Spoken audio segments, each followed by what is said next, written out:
Oh man, it was personal questions to him. I was surprised. I mean, Scott was going at him. What caused you to decide to sign with Scott in the first place way back when?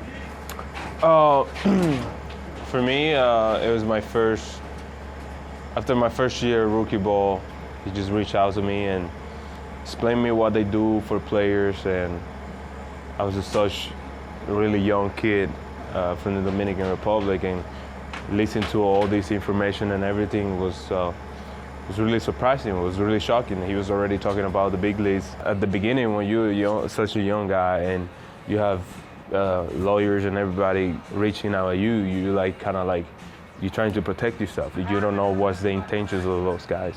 Juan Soto is a very studied person. He is relentless for information. I had 68 meetings with Juan Soto from the age of 17 to when he signed with the Mets. And it was always about sharing more and more and more with him about teams and markets and evaluations and also about greatness. How do you manage greatness? I go, few people know how to manage greatness, Juan, because you have to be around it. You have to see it. You have to feel it. Everyone wants to bring their opinion of the day to you, which is what they should do. It's their job to do this. But remember that you're different. You're different in performance, but we know you. We know who you are. So what I'm going to do is that I need to get you to free agency, because they will never offer you your value. Not an easy thing to explain to a 19-year-old. But he kept asking questions, kept learning, kept seeking information. I remember when we talked about strike zone management, and I used Barry Bonds and being around him and what Willie Mays had taught him gave me such a platform to give Juan, and he adapted that form, and his on-base percentage shot through the roof. And this is a guy that in his first 100 at-bats in pro baseball, I don't think walked. He was a swinging. And then he got some great advice from coaches about being patient and doing things. And then we kept adding to that. What do you think you most learned from him? I mean, how he's ahead of everything, He's one step ahead of things. He's telling you things right now that is going to happen 4 or 5 years from now. And give some color, like what does that mean?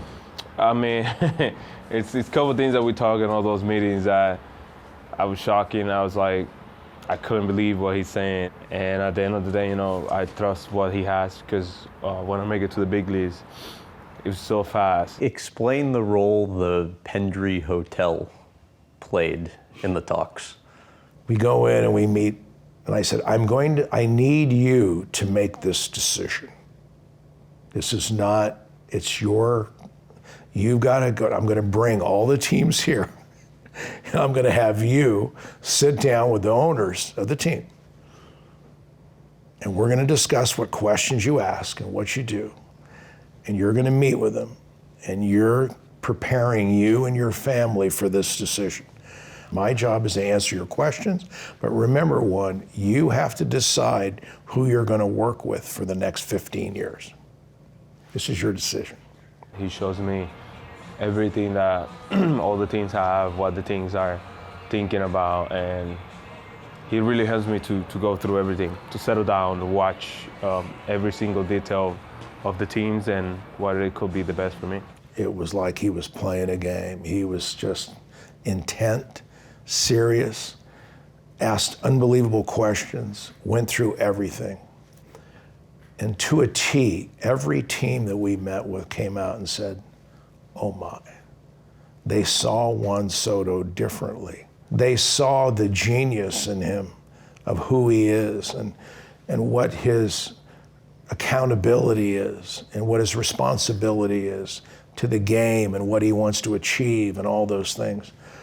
And I knew once that was exhibited that the valuation of Juan then had an opportunity to, because it's no surprise to me that when the Nationals offered Juan a record $440 million, which at the time was the largest contract in sport, in guarantee. And I said to Juan, what are your goals? He goes, I want to win. We already won a championship. I said, well, the ownership is selling the team one. We have no way of knowing what the new ownership would be. I go, I can't. I go, they're using you as an asset to increase the valuation of the franchise, but that doesn't achieve your goals. Your goals are you want to know you're going to win and win annually. And for that reason, Juan could no longer consider the Nationals, and he knew it because they made the decision to sell the team.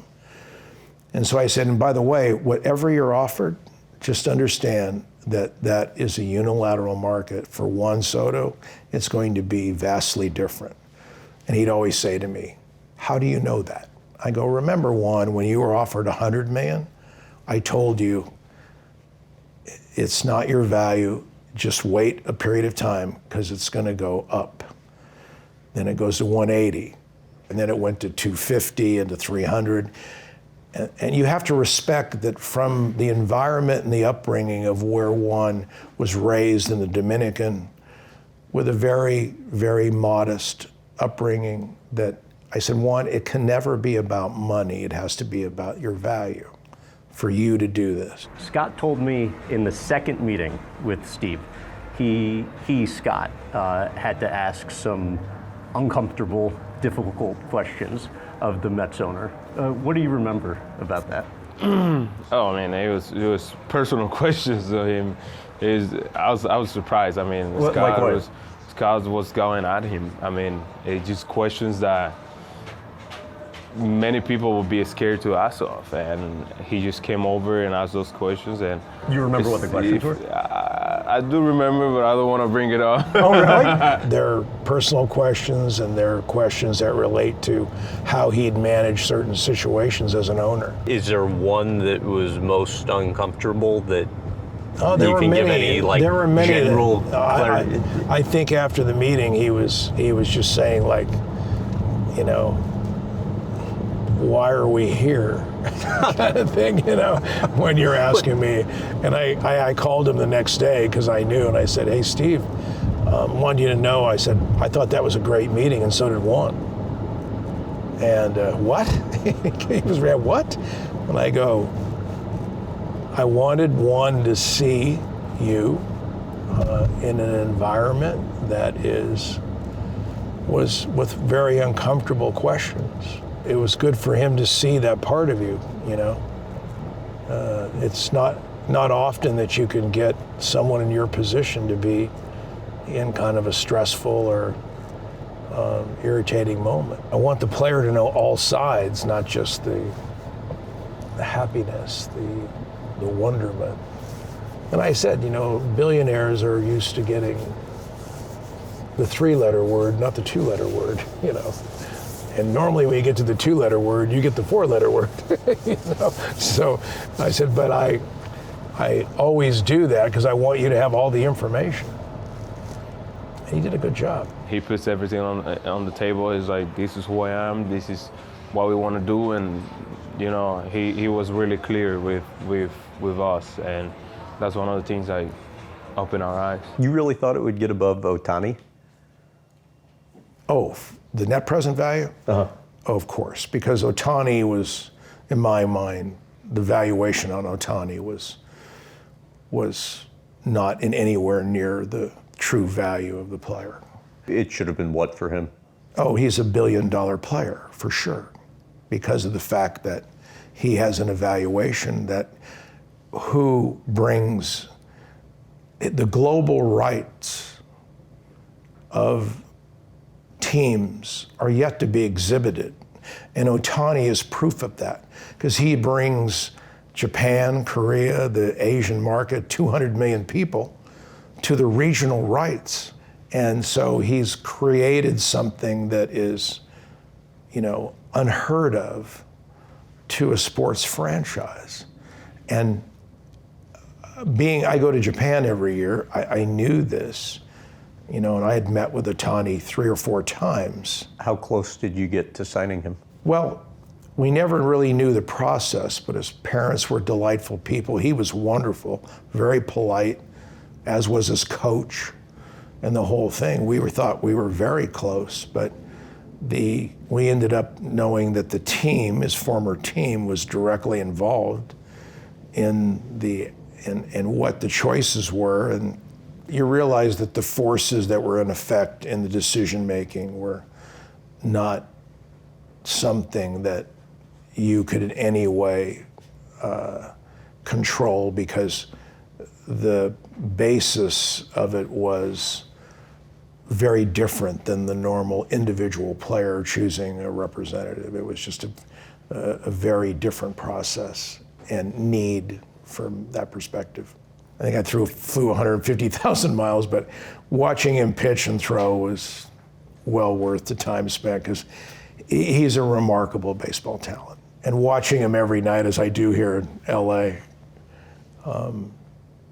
it's certainly, you could have imagined the difference that we felt we could have made with him, yeah.